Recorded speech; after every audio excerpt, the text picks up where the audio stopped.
Hello guys, welcome to my YouTube channel. ഇന്ന് ഞങ്ങളുടെ ഒരു വീക്കെൻഡ് ഡേ ആണ് കാണിക്കുന്നത്.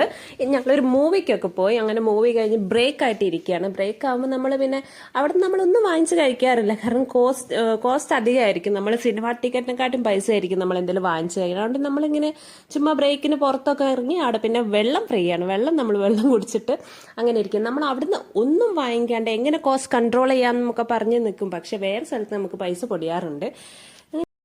പോകല്ലേ പോണ്ടേ?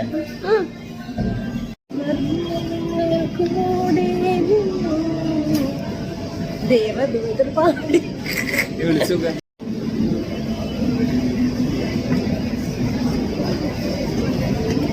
മൂവി ഒക്കെ കഴിഞ്ഞ് പബ്ബാസ് ഐഡിൽ ഐസ്ക്രീം, അതാ ഞാൻ പറഞ്ഞത് പൈസ എവിടെ പൊടിയും എന്നുള്ളത് ഇപ്പൊ കാണാം.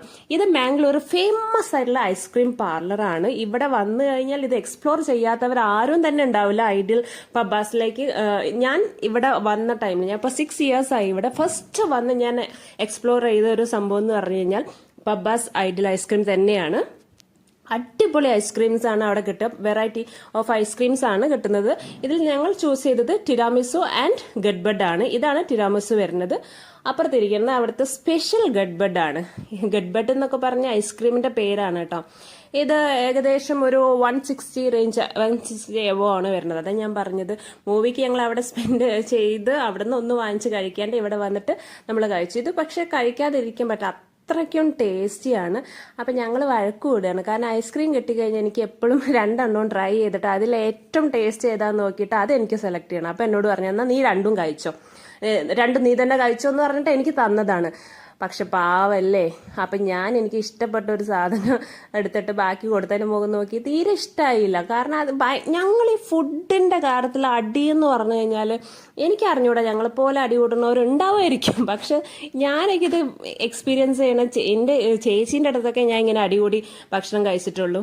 ഇപ്പം അതേ ഭർത്താവിൻ്റെ കൂടെ അടികൂടി ഭക്ഷണം കഴിക്കേണ്ടതാണ്. അങ്ങനെ ഞങ്ങൾ അത് കഴിഞ്ഞിട്ട് ഞങ്ങൾ ഡിമാർട്ട് പോയി. ഡിമാർട്ട് മാംഗ്ലൂരിൽ അത്യാവശ്യം എല്ലാ സാധാരണക്കാർക്കും പറ്റിയ ഒരു സൂപ്പർ മാർക്കറ്റാണ്. അപ്പോൾ അവിടുന്ന് ഞങ്ങൾ രാത്രിക്ക് ഡിന്നറിനുള്ള കുറച്ച് സാധനങ്ങളൊക്കെ പർച്ചേസ് ചെയ്തു. അങ്ങനെ ഞങ്ങൾ ഏകദേശം നമ്മളുടെ 6 ഡേ കഴിഞ്ഞ് പിന്നെ ഡിന്നർ പ്രിപ്പറേഷനൊക്കെയാണ്. അത് ഞാൻ അടുത്തൊരു വീഡിയോയിൽ കാണിക്കാം.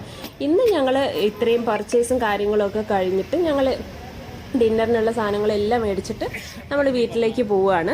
അങ്ങനെ പാവം പാക്കിംഗ് ഒക്കെ മൂപ്പരാണ്, എല്ലാ പണിയും ചെയ്യിപ്പിക്കാന്ന് വിചാരിക്കണ്ട, അതങ്ങനെയായിട്ട് ചെയ്തോളും. അതാണ് ഞങ്ങൾ ഇങ്ങനെ ഷെയർ ചെയ്തിട്ട് ഞങ്ങൾ ഇന്നത്തെ ഈ ഒരു കുട്ടി വ്ളോഗ് ഞാൻ ഇവിടെ വൈൻഡ് അപ്പ് ചെയ്യാണ്. എല്ലാവർക്കും ഇഷ്ടമായിട്ടുണ്ടെങ്കിൽ ഒന്ന് സബ്സ്ക്രൈബ് ചെയ്യണേ, like, share and comment. Whatever your support is required and thank you for all. By.